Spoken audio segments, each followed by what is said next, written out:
I caught my wife cheating, staged my own affair, and exposed her on Christmas. But the real betrayal came next. When I first met Emily, she felt like the kind of woman you only read about in novels. She had this magnetic energy, the kind that lit up a room and drew everyone's attention. I was no exception. From the moment I saw her across the room at a mutual friend's party, I was hooked.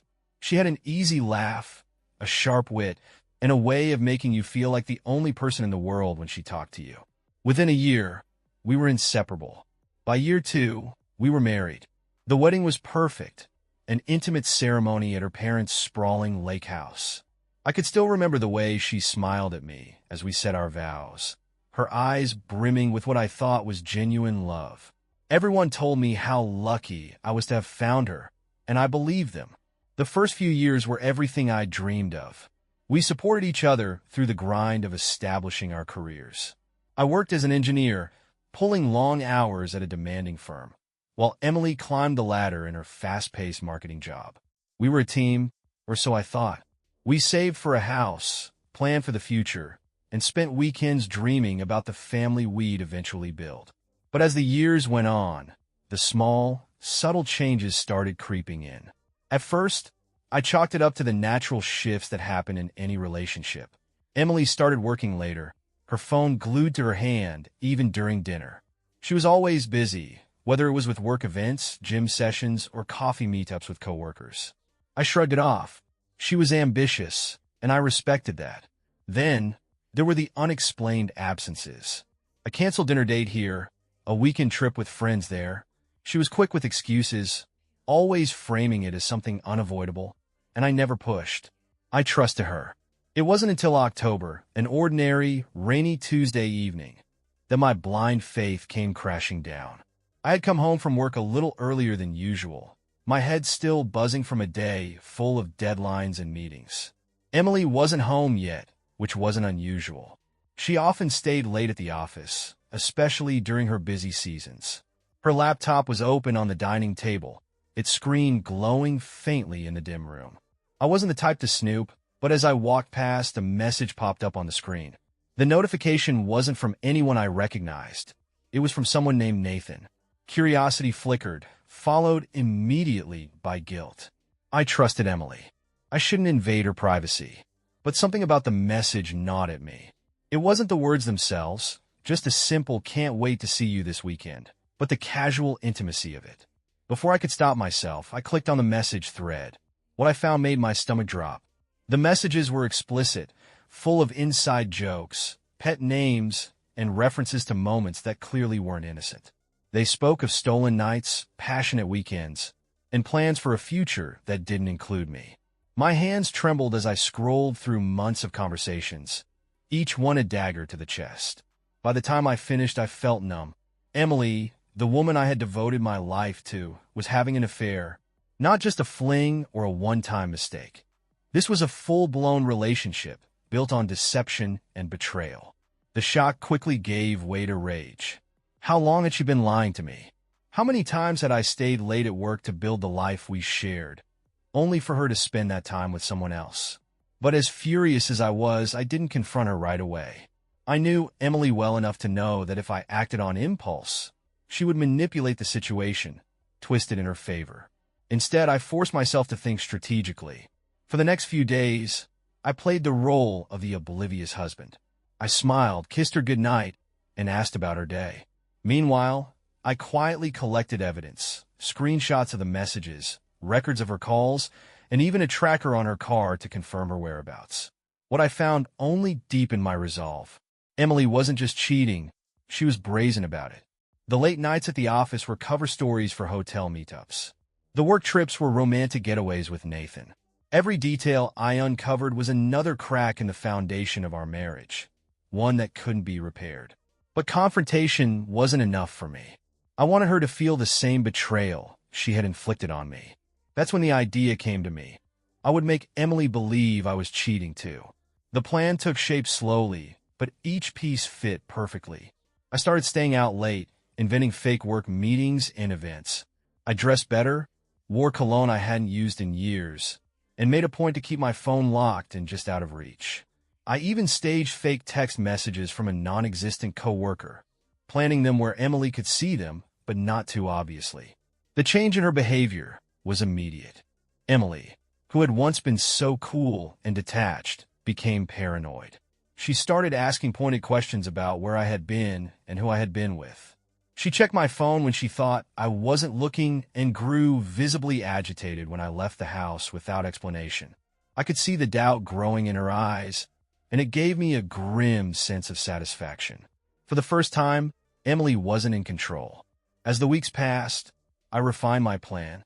Christmas Eve was fast approaching, and Emily had planned a lavish party at our house. Friends, family, and co-workers were all invited, and she had spared no expense. It was the perfect stage for what I had in mind. I decided that Christmas Eve would be my final act. While Emily played hostess, basking in the glow of her carefully curated image, I would set my plan into motion. By the time the night was over, she wouldn't just be reeling from the realization that I knew about her affair.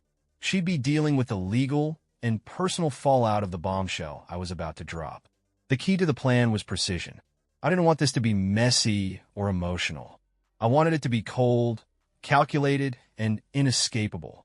Emily had built her life on lies, and I was going to use those lies to bring it all crashing down. As I finalized the details, I felt a strange sense of clarity. For the first time in months, I wasn't the victim. I wasn't the oblivious husband or the naive fool. I was in control, and the power was exhilarating. In the days leading up to Christmas Eve, I fine-tuned every detail of my plan. If this was going to work, it had to be flawless. I wasn't just exposing Emily's lies. I was dismantling the facade she had built piece by piece. She had taken everything I believed in and turned it into a joke, but now it was my turn to rewrite the ending. I started by securing the legal side of things. Quietly, I met with a divorce lawyer recommended by a trusted friend. I handed over all the evidence I'd gathered. The screenshots of Emily's texts with Nathan, the call logs, the tracker data showing their meetups.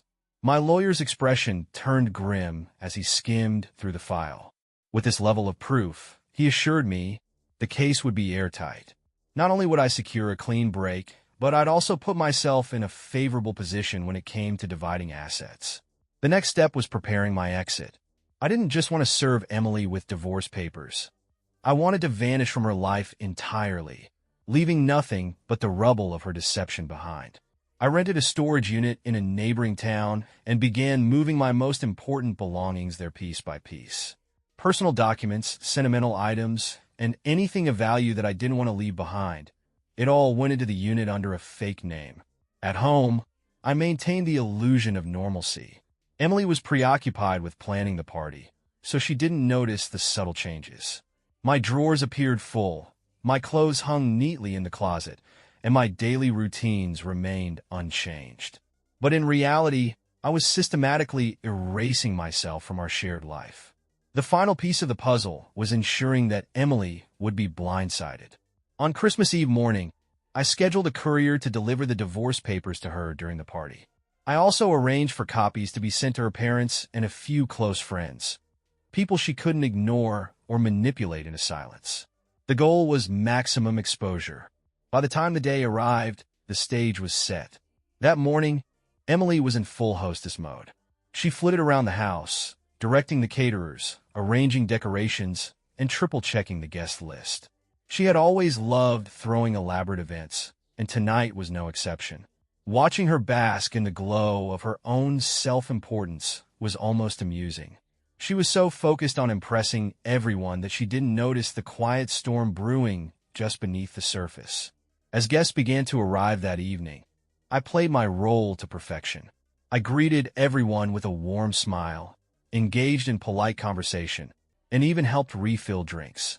No one would have suspected that the man chatting casually by the fireplace was hours away from dropping a bombshell that would shatter the illusion of a perfect marriage. Emily, ever the social butterfly, was in her element. She moved effortlessly between groups, laughing, chatting, and occasionally stealing glances at me. I could see the unease in her eyes, a flicker of suspicion that something wasn't quite right. But she didn't dare confront me. Not tonight. When the clock struck 8, the courier arrived. I watched from across the room as he handed Emily the envelope, her name printed neatly across the front. She glanced at me briefly, confusion etched on her face, before opening it. The room fell silent as she read the contents. Her face turned pale, then flushed with anger and disbelief. For a moment, she looked around, as if hoping someone would confirm that this was all some elaborate joke. But the reality set in quickly. The divorce papers weren't just a formality. They included a detailed account of her affair with Nathan, complete with evidence. Every lie she had told, every betrayal, was laid bare in black and white. I left the room before she could recover, retreating to the bedroom to grab the small bag I had packed earlier. By the time Emily regained her composure enough to look for me, I was gone. But the true blow came after I left. I had scheduled a series of automated emails to be sent that night. One to Nathan, one to Emily's boss, and one to her parents. Each email contained a summary of her affair, complete with evidence. The message to her boss was particularly damning, as it highlighted how Emily had used work-related trips as cover for her rendezvous with Nathan.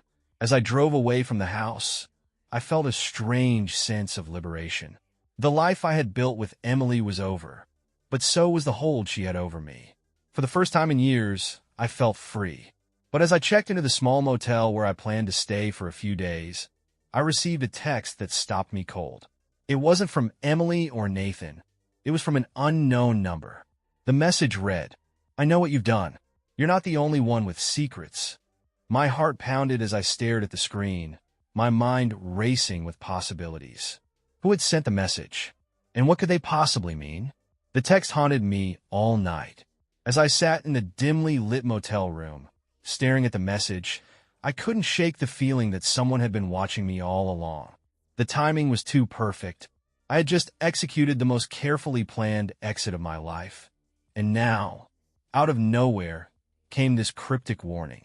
I spent hours replaying every step of my plan, scrutinizing each detail for a mistake. Had I left behind evidence that someone could use against me? Or worse, had someone been tracking my movements without my knowledge? The message didn't seem like a random threat. It was deliberate, targeted, and meant to rattle me. The next morning, I decided to dig deeper. Using the number from the text, I tried to trace the sender through an online reverse phone lookup. Nothing came up. It was a burner phone. Frustration gnawed at me, but I wasn't about to let fear control my next move. Whoever this was, they wanted me off balance, and I wasn't going to give them that satisfaction. To regain focus, I turned my attention back to Emily. Her reaction to the divorce papers must have been explosive.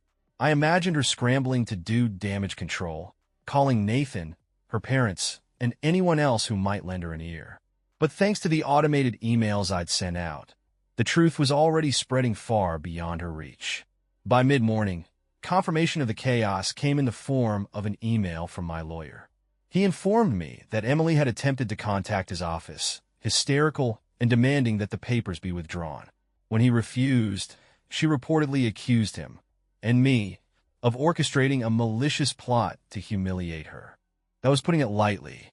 Still, the message from the unknown sender lingered in my mind, its implications nagging at me. If they knew what I had done, did that mean they were close to Emily? Or was it someone entirely unrelated, someone with their own agenda? Later that day, I drove back to the storage unit where I had stashed my belongings. It was a nondescript facility on the outskirts of a neighboring town, chosen deliberately for its anonymity. I needed to retrieve a few items, a laptop, some documents, but as I pulled into the lot, I noticed something that made my stomach tighten. A car was parked a few rows away, its windows tinted so dark that I couldn't see inside. I hadn't noticed it during my previous visits, and it struck me as out of place. My mind raced with possibilities. Was it a coincidence, or was someone following me? I parked several units away and kept my movements deliberate but calm. Unlocking the unit, I quickly grabbed what I needed, keeping an eye on the car the entire time. It didn't move, but the longer I stayed, the more certain I became that I wasn't alone. When I finally left, I took a circuitous route back to the motel, checking my mirrors constantly for any sign of the car. I didn't see it again, but the sense of being hunted lingered. Back at the motel, I decided to take a more proactive approach. If someone thought they could scare me, I needed to figure out who they were before they made their next move. I pulled up the digital backups of the emails I'd sent, carefully reviewing the recipients. Nathan had clearly received his copy. He had left me a string of angry voicemails that I hadn't bothered to listen to. Emily's parents and boss would have received theirs as well, but neither had reached out to me directly. Then I noticed something odd. One of the email addresses I'd used to send the evidence to Emily's close friends bounced back as undeliverable. It was a minor detail, easy to overlook, but it struck me as strange.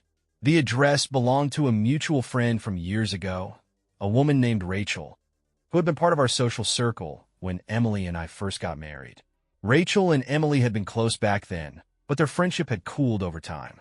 I hadn't thought twice about including her in the emails, assuming she would still care enough to know the truth. But now, with the email undelivered and the cryptic text looming in my mind, I wondered if Rachel's absence was more intentional than I had realized. Driven by curiosity, I decided to look her up. A quick search revealed that Rachel had moved out of state a few years ago and had kept a relatively low profile since. Her social media accounts were private, but the few photos she'd posted hinted at a quiet, uneventful life. Still, something about her disappearance from Emily's life, and now mine, seemed off. As the days stretched into evening, my paranoia grew. I couldn't shake the feeling that Rachel, or whoever had sent the text, knew more than they were letting on. I needed answers, but I also knew that poking the hornet's nest without a plan could backfire spectacularly. That night, as I reviewed my next steps, another text arrived from the same unknown number. This time, it was even shorter. Check your storage unit. My blood ran cold. I hadn't told anyone about the storage unit.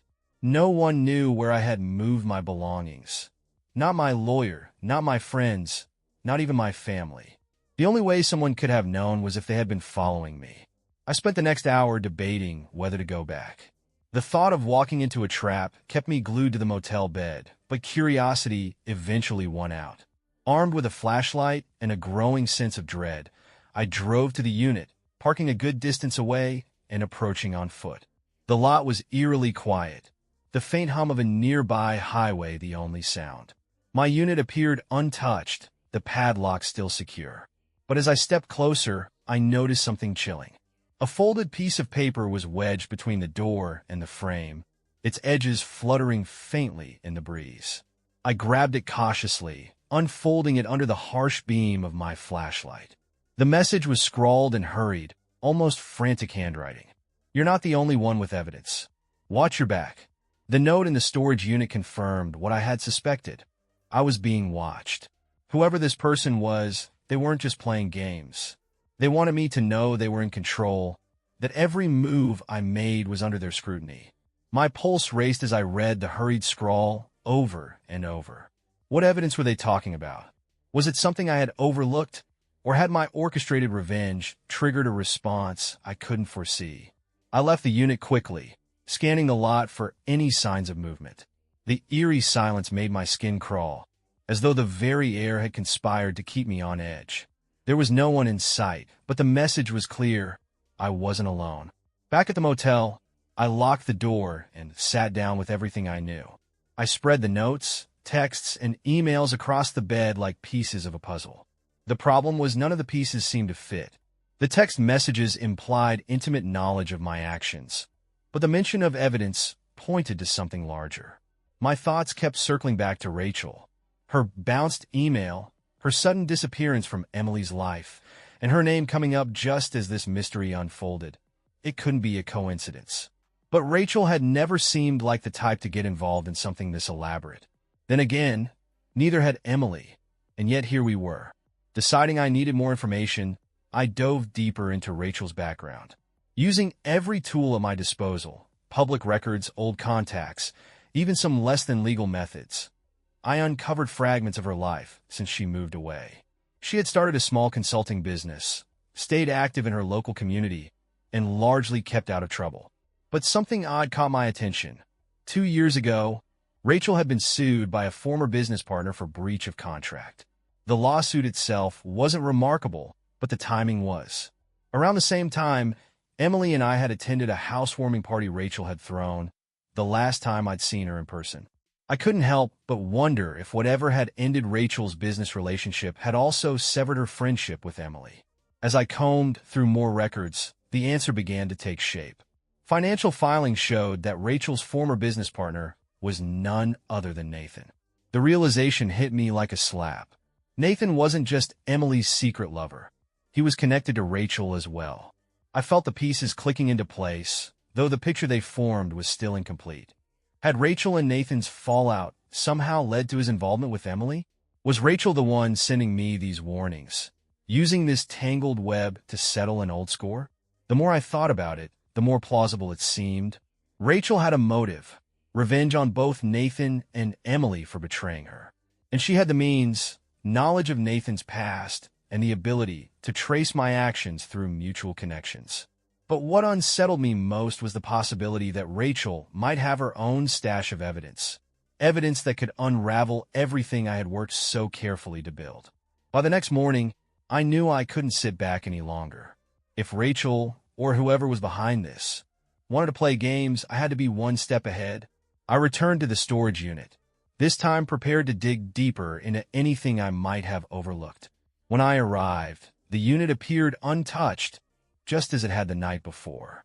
But as I began sifting through my belongings, I noticed something unusual. One of the boxes I had carefully packed, containing personal documents and old photos, was slightly out of place. I had stacked it in the far corner, but now it was near the front, its lid slightly askew.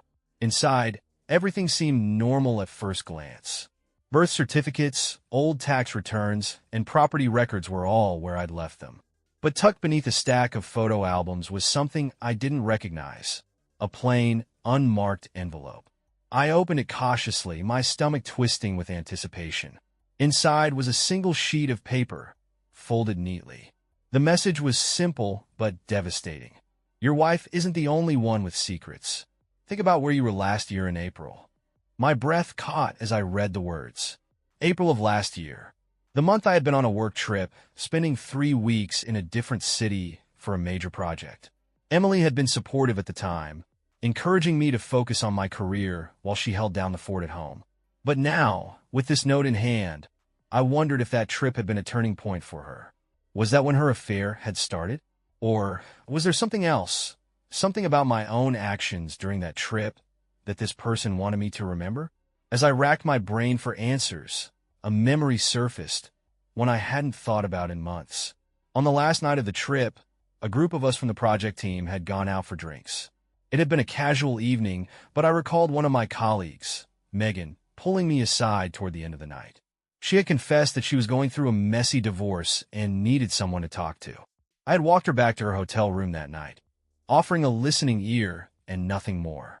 At least that's what I remembered. But now, with the note's cryptic message hanging over me, doubt crept in. Was there more to that night than I realized? Had someone seen us together and twisted the story into something it wasn't? The thought sent a chill down my spine.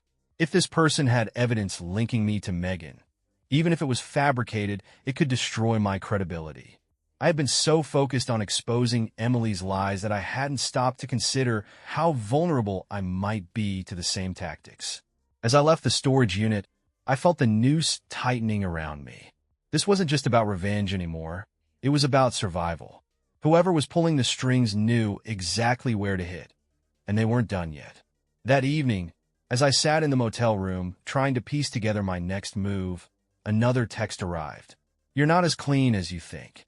Ask Megan if she remembers April. The text was a gut punch. The mention of Megan wasn't just calculated, it was personal. Whoever was behind this knew exactly where to strike. It wasn't just about exposing Emily or Nathan anymore.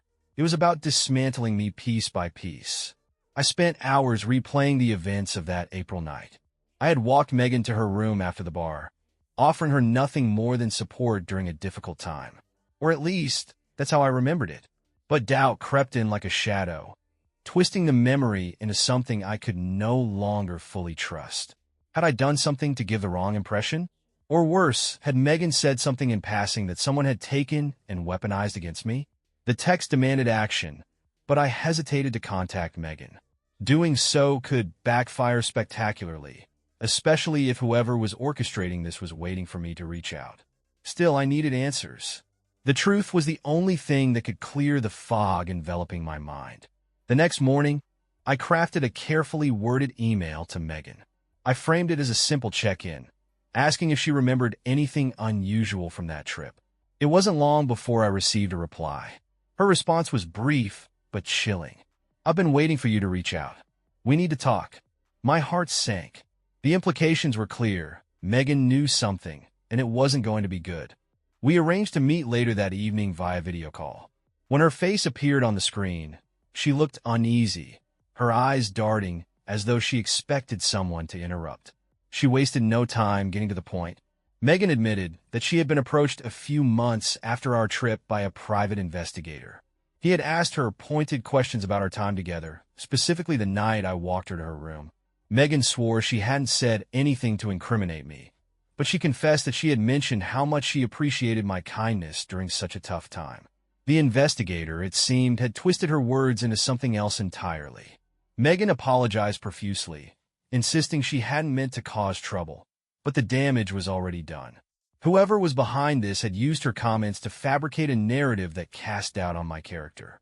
As the call ended, I realized the full scope of the game I was caught in. This wasn't just about Emily's affair or my retaliation. It was about control. Someone was pulling strings to manipulate both sides, setting up a chain reaction of chaos that I was powerless to stop. The final piece fell into place 2 days later. A package arrived at the motel, addressed to me with no return address. Inside was a single USB drive and a handwritten note. "You wanted the truth. Here it is." My hands shook as I plugged the drive into my laptop. The contents were devastating. It contained photos, emails, and phone records that painted a picture far more complicated than I had imagined. First were the photos of Megan and me from that April night. Someone had followed us from the bar to her hotel, snapping pictures that made it look like we were far closer than we had been. Combined with selective snippets of audio from conversations I didn't remember having, the evidence was damning, even though it was all fabricated. Then came the emails, doctored to appear as though I had been corresponding with Megan about a supposed affair. It was clear these were fake, but to anyone unfamiliar with my history, they could seem legitimate. But the most damning piece of evidence wasn't about me at all. It was a recording of Emily and Nathan arguing in what appeared to be a hotel room. In the recording, Nathan accused Emily of orchestrating a plot to blackmail me, using Megan as a pawn to shift the blame away from herself. Emily's voice, cold and calculated, confirmed it all. She had planted the seed, hired the private investigator, and worked with Nathan to gather fake evidence against me. My mind reeled as I pieced it all together. Emily had known about my plans long before I served her the divorce papers. She had anticipated my moves and worked to undermine me at every turn. Nathan's involvement made sense. He stood to lose as much as she did if the affair became public. Together, they had concocted a story to make me the villain, hoping to destroy my credibility and take control of the narrative. But they had underestimated one thing. Whoever had sent me the USB wasn't on their side. The final twist came in the form of a single folder on the drive labeled for leverage. Inside were records of Emily's financial transactions, hidden accounts, payments to the investigator, and even evidence of fraud at her job. Someone had been watching her long before I had. It didn't take long to figure out who. Rachel's name appeared repeatedly in the documents, her fingerprints all over the trail of breadcrumbs that had led to this moment. She had been the one pulling the strings, using my revenge plan as a tool to settle her own scores. At first, I felt betrayed. Rachel had used me as a pawn, manipulating me just as Emily had. But as I stared at the evidence, I realized that Rachel's actions had given me the upper hand. With this information, I could dismantle Emily and Nathan's lies once and for all. The next few weeks were a blur of legal maneuvers. My lawyer was thrilled with the new evidence, using it to strengthen my case and discredit Emily entirely. By the time the divorce was finalized, she was left with nothing but the ruins of her reputation. Nathan disappeared from her life soon after, no doubt fleeing the fallout of their failed plot. And Rachel? She remained in the shadows, her motives never fully explained, but her presence unmistakable. As for me, I walked away with my dignity intact and a newfound resolve to never let anyone control my life again. The scars of betrayal would take time to heal, but I knew I was stronger for having faced the storm. In the end, the tangled web of lies and revenge unraveled, leaving only the truth in its wake. And for the first time in years, I felt free.